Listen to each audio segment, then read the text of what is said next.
দীক্ষু আৰু সোণপাহীয়ে ইজনে সিজনক খুব ভাল পাইছিলে।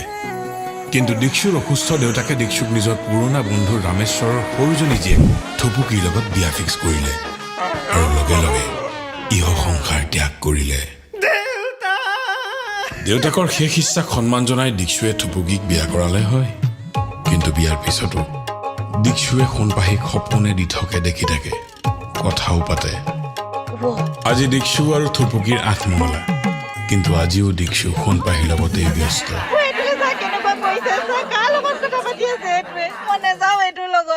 চাইকেট্ৰিষ্ট কেওঁতে ট্ৰিটমেণ্ট কৰি আছে যদিও বাৰে বাৰে ফেইল হৈছে। বেজি দিলে ঠিকেই থাকে, আকৌ খেলি মেলি হৈ যায়।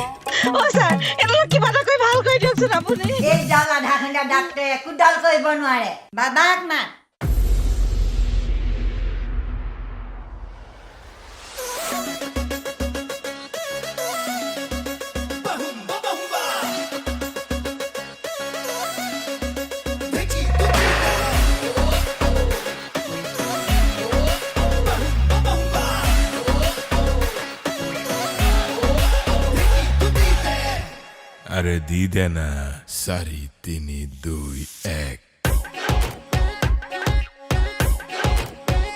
মিহিকে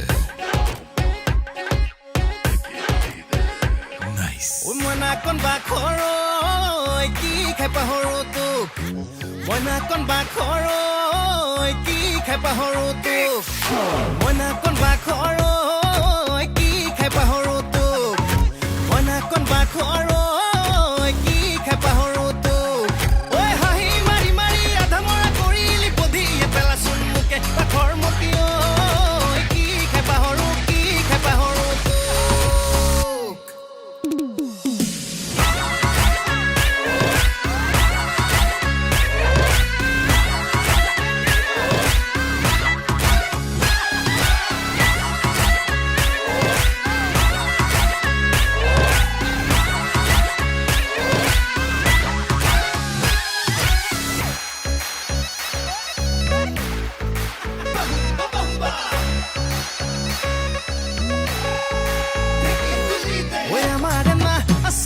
নাচে ঘূৰি ঘূৰি ঐ মিচিকি হাঁহিতি পৰে খৰি খৰি ঐ আমাৰ নাচনি নাচে ঘূৰি ঘূৰি ঐ মিচিকি হাঁহিতি পৰে খৰি খৰি ঐ কুকুৰ কিমান বিঘা দখল কৰি দে ঐ দিবহে নোৱাৰো জোখে ঐ কিনো খাই পাহৰো কিনো খাই পাহৰো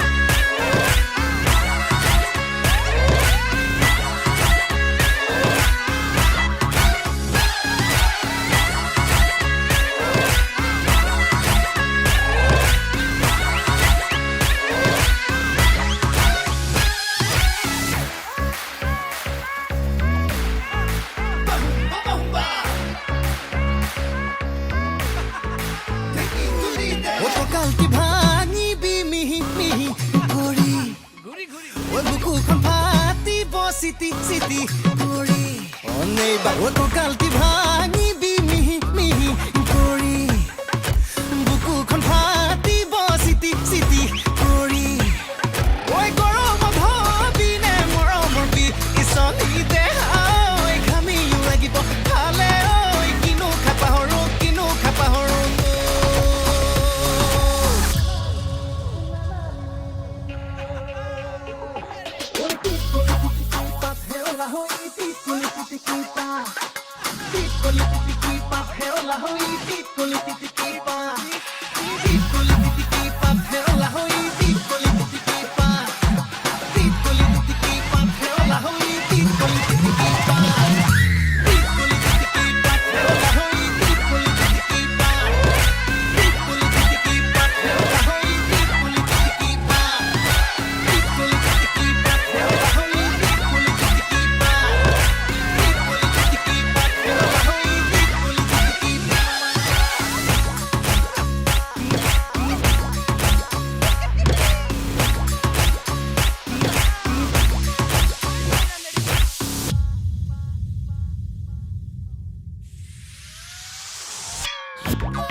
মোৰ আকৌ কি হৈছে